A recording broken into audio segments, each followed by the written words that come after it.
Come home early. Our son got injured and is in the hospital. I'm on a business trip. Don't talk nonsense. The voice on the other end of the line was my husband, the father of our dear son. I was hoping to get him to come home because it was an emergency. When Jim realized his father wouldn't be coming, he put on a sad face. But in the next moment, he pointed at the television with a surprised look. Look, it's Dad. He's home. Turning to the television, I couldn't believe what I was seeing. My name is Donna, 32 years old, living an ordinary life with my husband and son. Mike and I met through work. We were from different companies but often collaborated as business partners. After he asked me out, we dated for 2 years and got married when I was 27. Shortly after, I got pregnant, took maternity leave, and gave birth to our son Jim. I returned to work last year when Jim started daycare. Since Jim was born, the time Mike and I spent as a couple has drastically decreased, and that's been a concern for me lately. We used to go on a lot of dates. It's a bit lonely, but I guess it's a happy problem to have. After all, our child is the most precious thing in our lives. We are more than blessed and happy. One day, while we were having dinner, Mike started a conversation. Oh, that's right, Donna. I have a business trip this weekend. A business trip? On a 3-day weekend? Yeah, it's unfortunate, but the client can't meet any other day. I see. Working on long weekends, you must have it hard. Yeah, I wanted to relax at home, but it's work, so I can't help it. Upon hearing our conversation, Jim, who had been listening intently, exclaimed, with a troubled expression and began to appeal to Mike. Daddy, you have to work on your day off? Sorry, Jim, Daddy really has to go this time. No. You promised we'd go to the museum on our next day off. We can visit the museum next time, Jim. I'll definitely take you next time. Dad, you said that last time too, and we didn't go to the amusement park. Challenged by his son, Mike gave a troubled laugh. As a mother, I tried to calm Jim and reason with him. Jim, you see, your dad is working hard for you, okay? For me? Yes, that's right. He needs to work even on his days off. Just this once, so we can go on fun trips with you. So we can go on a trip next time.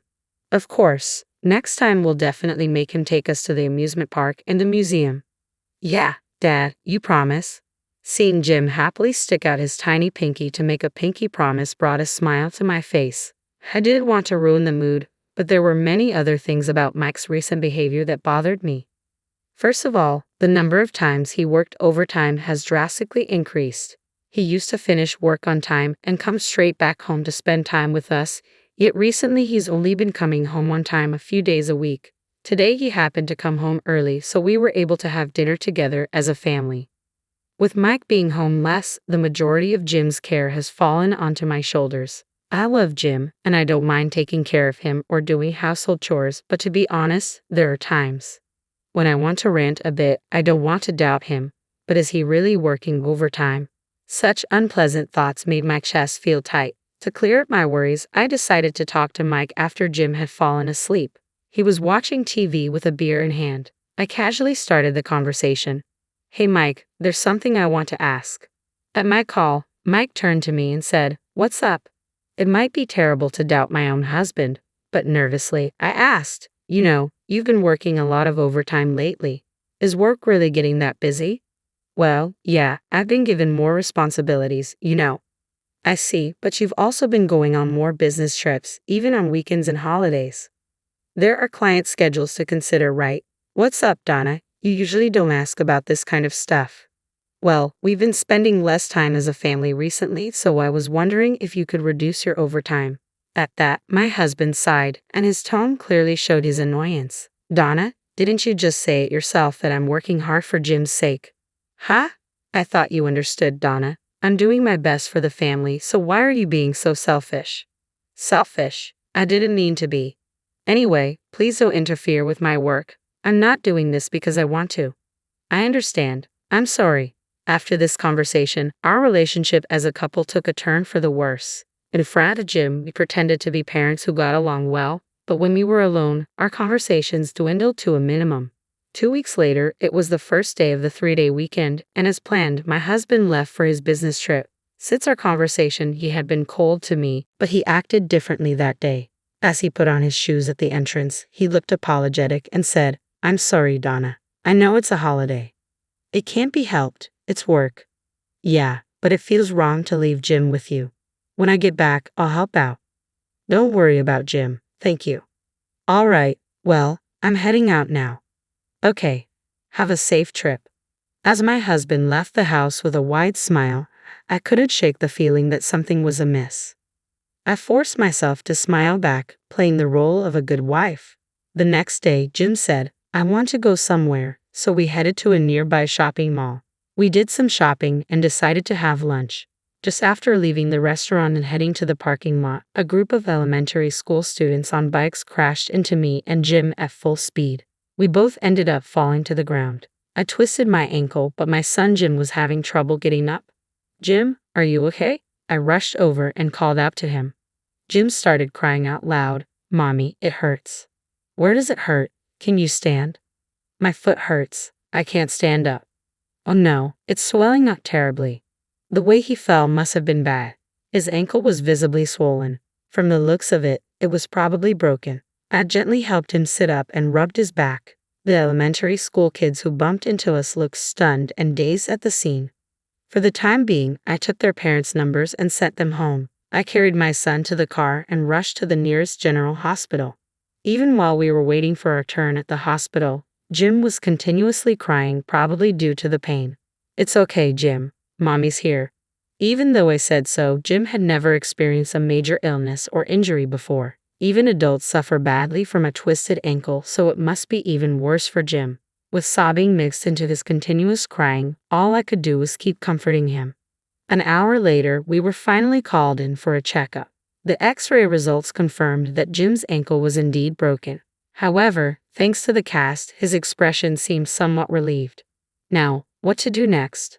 Mike is on a business trip and my parents live far away, so I can't rely on them. I still have to go to work, but I can't leave my son home alone with a broken ankle. I contacted my workplace and arranged to work from home for a while.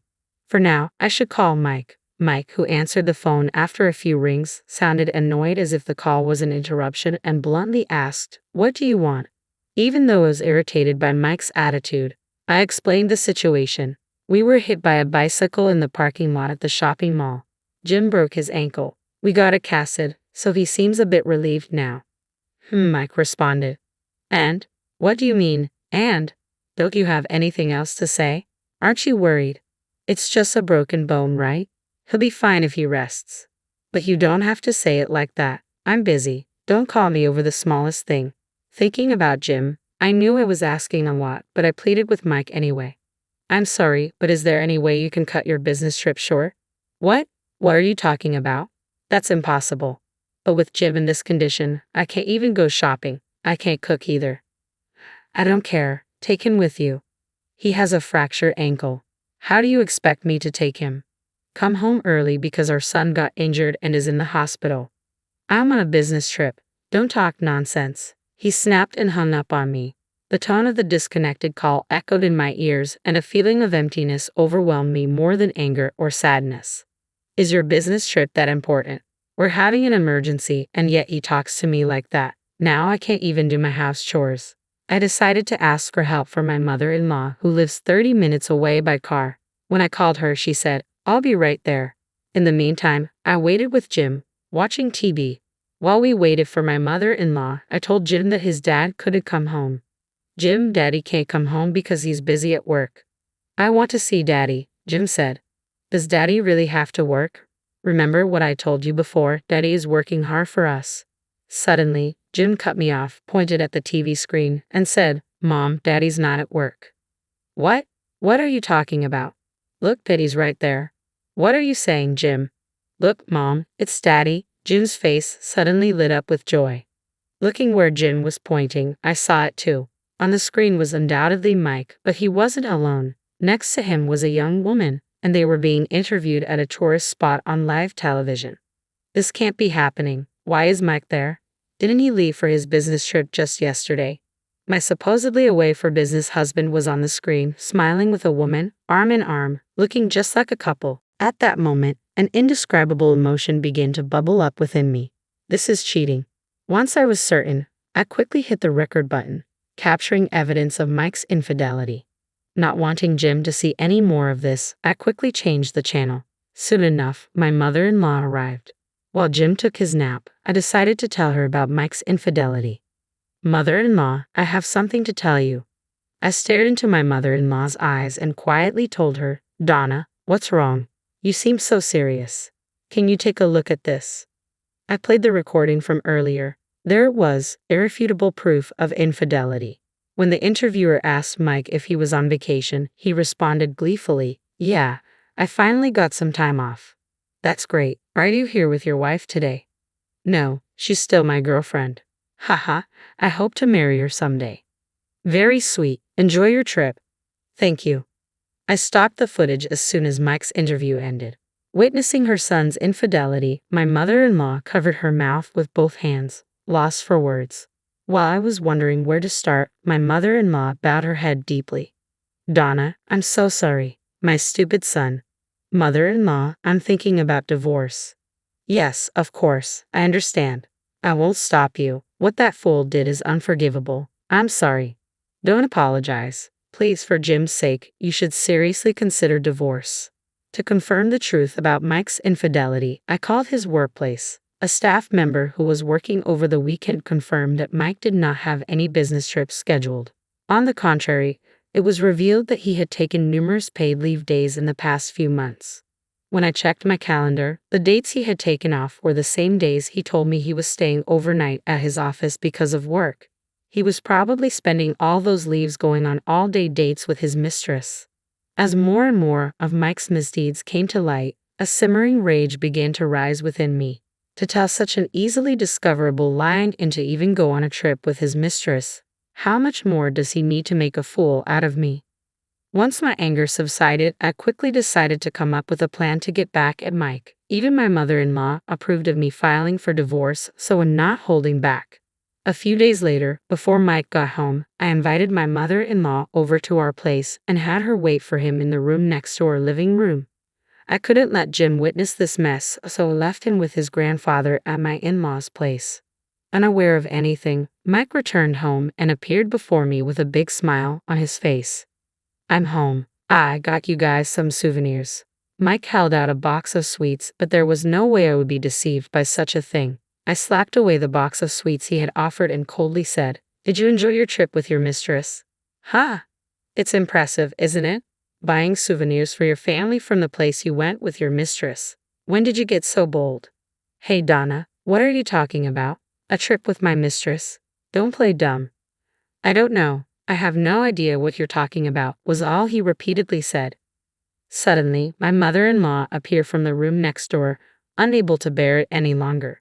Even before I gave her the cue to come out, she briskly approached Mike and slapped him across the face. To the stunned Mike, she spat out angrily, What do you mean, business trip, you fool? What? Mom, what's going on? I just went on a business trip. Can you still say that after seeing this? My mother-in-law slowly grabbed the TV remote and played the clip from Mike and his lover's interview.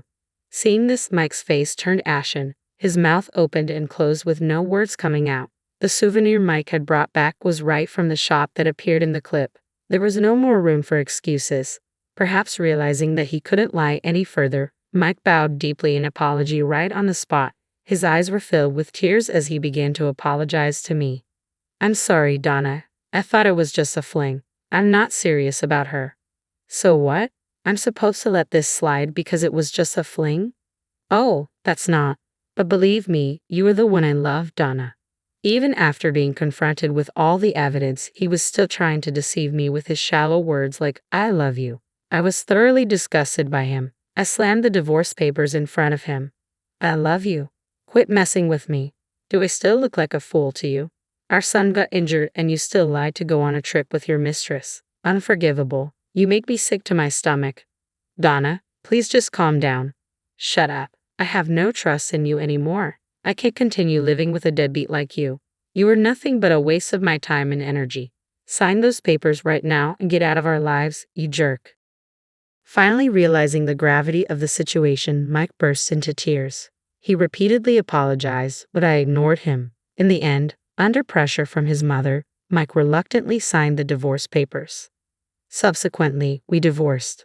Of course, I gained custody of our son Jim. I claimed compensation from Mike and his mistress and returned to my parents' home. Mike was disowned by his parents, and from what I've heard, he was never allowed to set foot in his parents' home again. Since Mike initiated the affair, when his mistress was asked to pay compensation, she exploded in anger and exposed the relationship to everyone at their workplace.